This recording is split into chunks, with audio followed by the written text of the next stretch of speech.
Your brain already chose who you love, but monogamy is a lie. Do you really think you were the one who chose who to love? That overwhelming passion, those butterflies in your stomach, that deep sense of this is the one. You think it was pure intuition? Well, I hate to break it to you, but maybe you were never in control. Neuroscience brings a pretty uncomfortable truth. It was your brain, driven by hormones, instincts, and hidden memories, that made that decision for you, even before you said, hi. And here's what's even more surprising. The idea that love has to be forever, exclusive, and monogamous is actually made up. A beautiful social construct that doesn't hold up under the microscope of science. While you've been taught since childhood that the right way is to love just one person forever, your body has a different message. Testosterone fluctuates. Dopamine craves novelty. Your reward system wants intensity. And you're stuck there, torn between what you feel and what you've been told you should feel. But hold on, this isn't a punishment. It's an opportunity. An opportunity to finally understand how love really works inside you. To stop blaming yourself for feeling the way you do. To stop repeating patterns that were never yours to begin with. To take back emotional responsibility and build relationships that are more authentic, more conscious, more whole. And the best part, this isn't some far-off theory. It's real life. You can apply this. You can live it. If you've ever asked yourself why you fall for people who ignore you, why you feel guilty for being attracted to more than one person, or why love seems easier for everyone else but you, this video is for you. The answers are in your brain, in your emotional history, and in a handful of truths no one had the guts to tell you until now. Love according to science. Here's the truth. Love doesn't start with butterflies. It starts in the brain, in deep ancient regions where our instincts make decisions long before we can think them through. That's where neurotransmitters like dopamine, oxytocin, and serotonin mix into a powerful biochemical cocktail. And that cocktail shapes how we see the world, what motivates us, and who we want to be around. You don't decide to fall in love. Your reward system is already 5 steps ahead. And when it lights up, well, you call it fate or luck, but it's pure neuroscience. Love, in practice, is survival disguised as romance. From day one, it's parental love that teaches your brain what safety feels like. What bonding, what affection really mean. Babies who don't get touch, care, or emotional connection simply don't develop properly. That's not poetry, that's science. The hormones that build attachment actually shape the developing brain, opening up neural pathways for emotion, speech, and thought. A loved baby learns faster. An adult who grew up with emotional care trusts more easily. Want to learn how to love better? Start by looking at how you were loved. And don't think love is just about romance. That's just one part of the system. And honestly, it's not even the most important. Love is a set of mechanisms evolution designed to build long-term social bonds. Without them, our ancestors wouldn't have survived. That's why you feel what you feel when a friend laughs, when you hug your mom, or when you watch your child sleep. Science calls it social connection. We call it home. And the more you understand that, the more you realize that building meaningful bonds isn't optional. It's essential. It's as biological as eating, sleeping, or breathing. That's also why trying to rationalize love doesn't work all the time. It happens below the surface, in the unconscious mind, shaped by thousands of years of evolution. And here's the wild part. Your brain picks up patterns in faces, scents, voices, long before you ever swipe right on an app. It matches them against your emotional database, which was built in childhood. That explains why sometimes you feel drawn to someone who seems like a total stranger, but triggers something deep inside. Spoiler, it's not magic. It's dopamine and instinct doing their thing. So next time you think you chose who to love, take a deep breath and remember. It wasn't really you. It was your brain. It was your biology. But here's the twist, you can learn to rewire that. You can train your nervous system, build emotional intelligence, understand your patterns, and make better choices. Is it hard? Absolutely. Is it worth it? Even more so. And once you understand how love really works on the inside, you'll be ready for way more conscious, fulfilling relationships.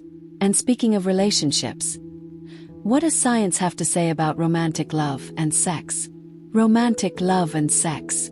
There's a dangerous myth floating around that romantic love and sex are the same thing. But they're not. They're more like neighbors living on the same street in your brain, just in separate houses. Romantic love lights up your brain's reward system. It triggers the areas responsible for motivation, focus, and bonding.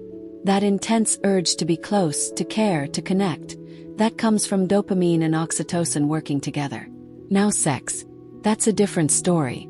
It runs on a different kind of chemistry. The star here is testosterone. And unlike love, sex isn't necessarily about emotional connection. It's about immediate pleasure. This split between love and sex explains a lot. It explains why some people can have an active sex life without being emotionally involved. It also explains why so many confuse lust with connection. In the heat of the moment, it all feels the same. But what you're feeling might just be a hormonal spike, not actual emotional intimacy. Want to test it? Give it time. Romantic love survives distance, stays alive even without physical touch. Fades. Love involves emotional intimacy, communication, empathy. Sex by itself doesn't require any of that. Now here's something fascinating. Romantic love evolved as a survival strategy. It's not just poetry. It's biology with a purpose. The brain falls in love to bond two humans long enough to care for their children. At least until they can walk, talk, and avoid predators. That's instinct. That's why the early stages of a relationship feel so intense. Dopamine gets you hooked. Oxytocin connects you. And prolactin kicks in after sex to help stabilize the bond.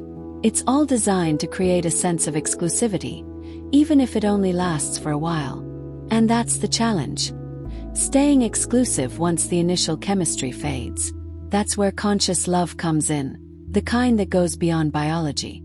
Loving someone after the hormonal storm. That's a choice. It's a daily practice of emotional regulation, active listening, and intentional decisions. That's when love shifts from automatic to committed. And when you start to understand this dance between biology and behavior, you stop blaming yourself for losing the spark, and start focusing on what really matters. Deep, lasting connection. So, if love and sex are different paths in the brain, how does that affect how we choose to live our relationships? Were we really built for one true love? Or is eternal monogamy just another social idea with an expiration date? Monogamy versus polyamory. We're told from a young age that true love is exclusive, eternal, and between two people. But once you bring biology into the conversation, things change. The truth is, monogamy as a rule isn't natural for our species. It's a social construct, built to organize society, protect inheritance, and stabilize family systems. And hey, it worked for a long time. But the body still runs on the blueprint of a moderately polygamous species. Now, that doesn't mean cheating is inevitable. It just means there's tension between what we feel biologically and what we're taught culturally. And pretending that tension doesn't exist is the first step to self-deception. Polyamory, on the other hand, is an intentional attempt to rewrite the game. It says, I can love more than one person, with clarity, respect, and responsibility. But let's be honest, that's not easy. Polyamory takes brutal honesty, high-level communication, and the kind of emotional maturity that most people aren't ready to develop. It's not about being wild, it's about emotional management on a whole other level. Want an example? Try organizing a weekend getaway with 3 partners who have different routines, needs, and boundaries. Now imagine doing that every month. Polyamory. It's love with a calendar and a spreadsheet. A lot of people choose monogamy simply because it feels easier. And honestly, it is more familiar. It's the script we've all been given. But the real problem isn't the model. It's the lack of self-awareness. If you go into a monogamous relationship without understanding why you're there, or what exclusivity really means to you, it can quickly turn into an emotional prison. But if you choose monogamy consciously, as a decision, not a default, the relationship becomes more aligned, more honest, more real. Monogamy might not be natural, but it can be functional. And at the end of the day, that's what we're all looking for, something that works. Modern relationships are forcing us to rethink what normal really means. Family today doesn't look like it did 50 years ago. A modern family can include step-parents, same-sex parents, friends who become siblings. And that's a good thing. Because we're finally realizing that love is plural, and relational diversity is healthy. What really matters isn't the relationship model. It's emotional safety, emotional intelligence, and the ability to create meaningful bonds, whether they last forever or not. At the end of the day, the real challenge isn't choosing between monogamy and polyamory. The challenge is looking inward and understanding how your history, your culture, and your biology shape the way you love. And once you start seeing that clearly, you'll probably begin to ask yourself, what role does masculinity play in all this? What changes when fatherhood enters the picture? Redefining fatherhood. For a long time, being a father meant being a provider. Working outside, paying the bills, demanding respect. But today, science is confirming what our hearts have always known. Fatherhood is about so much more than financial support. It's emotional presence. It's active participation. It's touch, eye contact, and voice. When a man becomes a father, truly becomes one, not just in title, his body actually changes. Testosterone levels drop, while oxytocin and prolactin go up. This isn't self-help talk. It's neuroscience. The male brain changes, literally rewires itself, to nurture, connect, and protect. And that changes everything. Because an involved, present father becomes an emotional anchor in a child's development. He becomes the invisible scaffolding that helps the child explore the world without fear. But this takes more than just time, it takes intention. Changing a diaper, chatting in the car, giving a bubbly bath. These may seem like small, everyday moments to an adult. But to a child's brain, they're milestones. They're deep emotional imprints that build trust, emotional regulation, and a lasting bond. A father isn't a side character. He's a co-architect of his child's emotional world. Want a practical example? Start simple, the nighttime routine. A dad who tucks his child in every night, tells stories, listens to fears, shares laughter. He's literally shaping the child's brain. He's creating neuroplasticity in the circuits of emotional safety. And here's the beauty of it. In the process, that father becomes more patient, more empathetic, more human. Because while he's caring for his child, he's also being cared for. While he's teaching, he's learning. Fatherhood is a two-way road. It transforms the child and it transforms the man. And here's the part that scares a lot of people. This transformation is inevitable.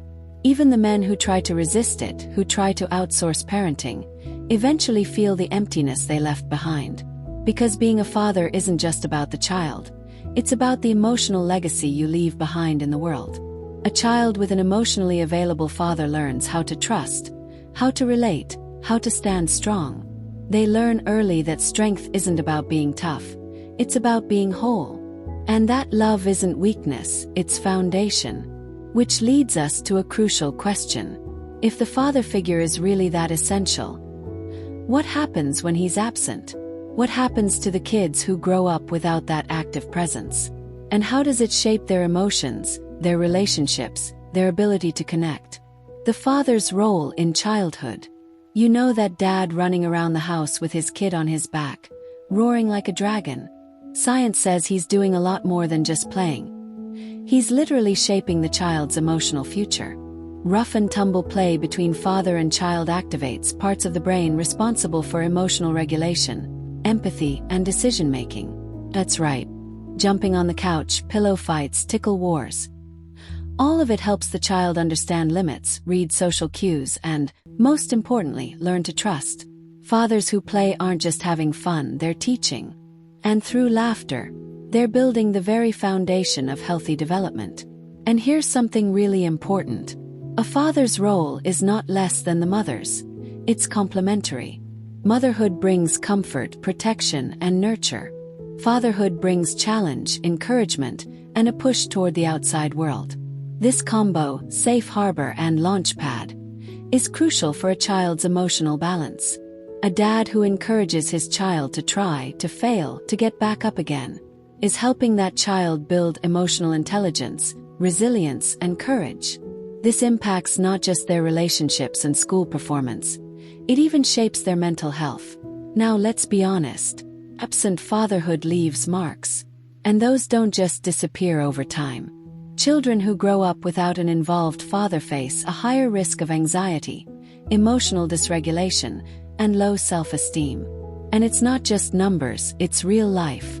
It's the boy who grows up not knowing how to handle frustration. It's the girl who looks for in a partner what she never had at home. Active fatherhood isn't a luxury. It's a necessity.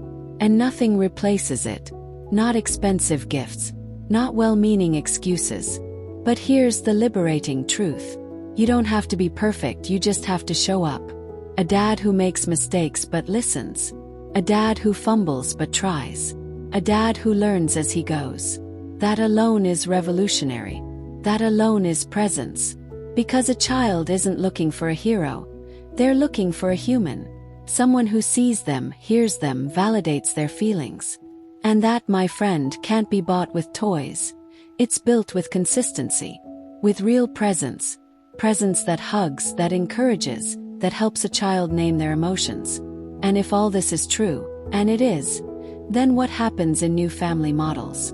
How do same-sex couples, single moms, or extended families deal with the absence or redefinition of the father figure? Can science help us understand that too? Diverse families and the adaptable brain. Let's bust a myth once and for all. The myth that there's only one right way to build a family. Science has made it clear. What shapes a child's development isn't the family structure. It's the quality of their emotional bonds. Whether it's two dads, two moms, a single mom, grandparents raising the child, or any other configuration, what really matters is emotional presence. Child's brain is plastic. It adapts. It responds to consistency, care, and emotional safety. In other words, what a child needs is love. That's it. And someone truly willing to be a caregiver.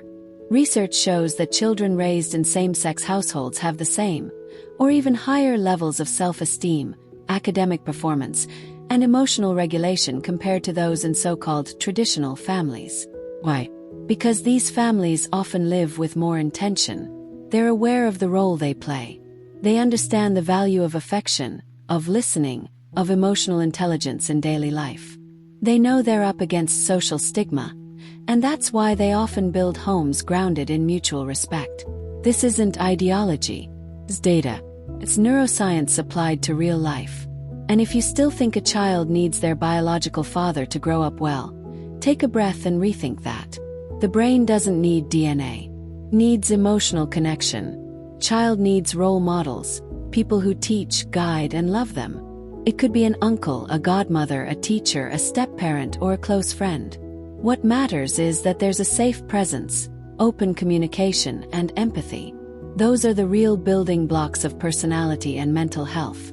And the most beautiful part, anyone willing to love deeply can become that foundation.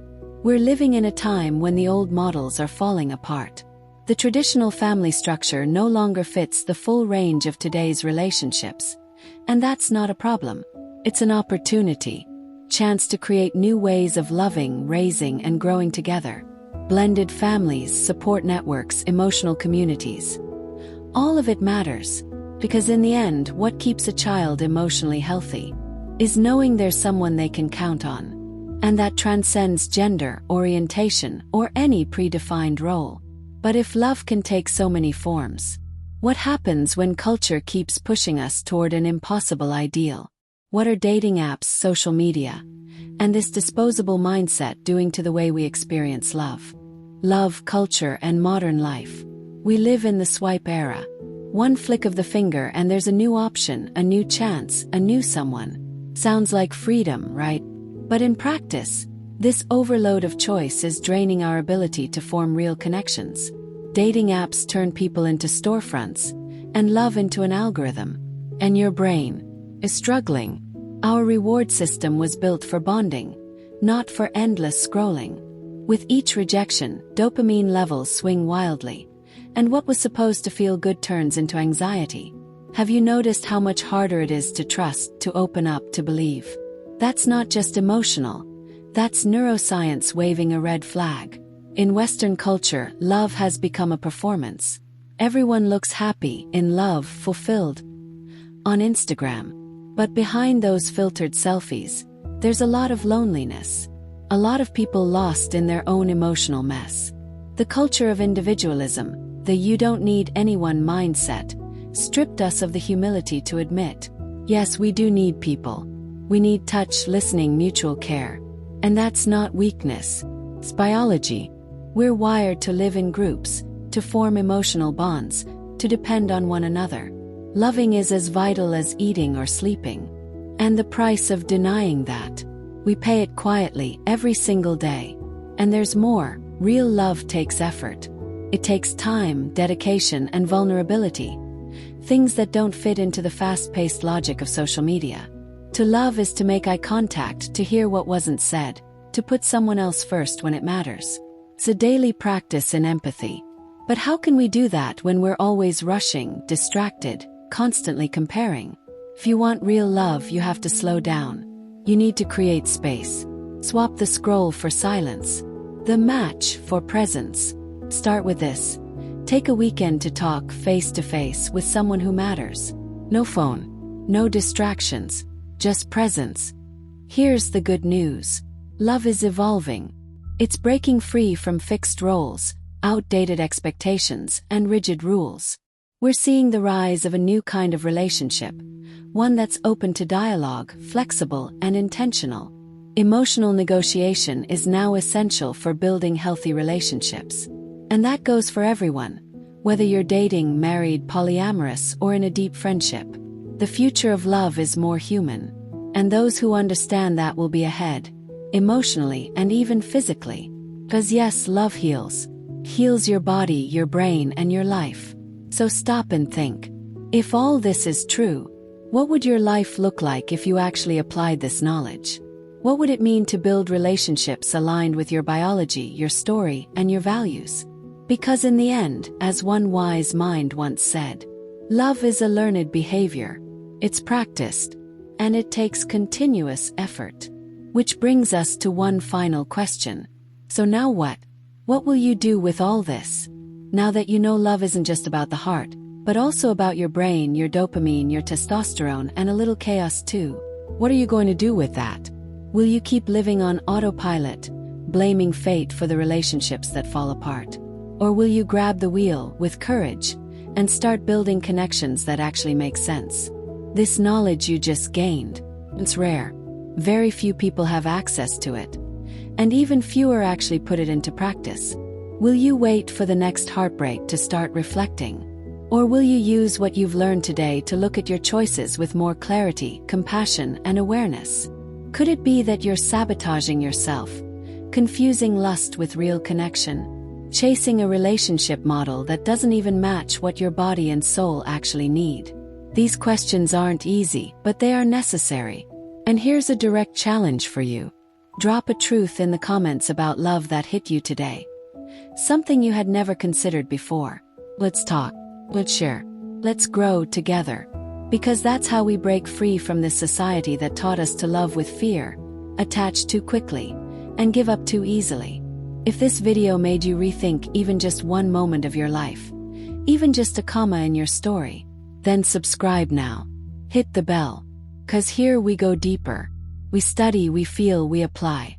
And next time your brain tries to pull you into another emotional trap, you'll know exactly what's going on.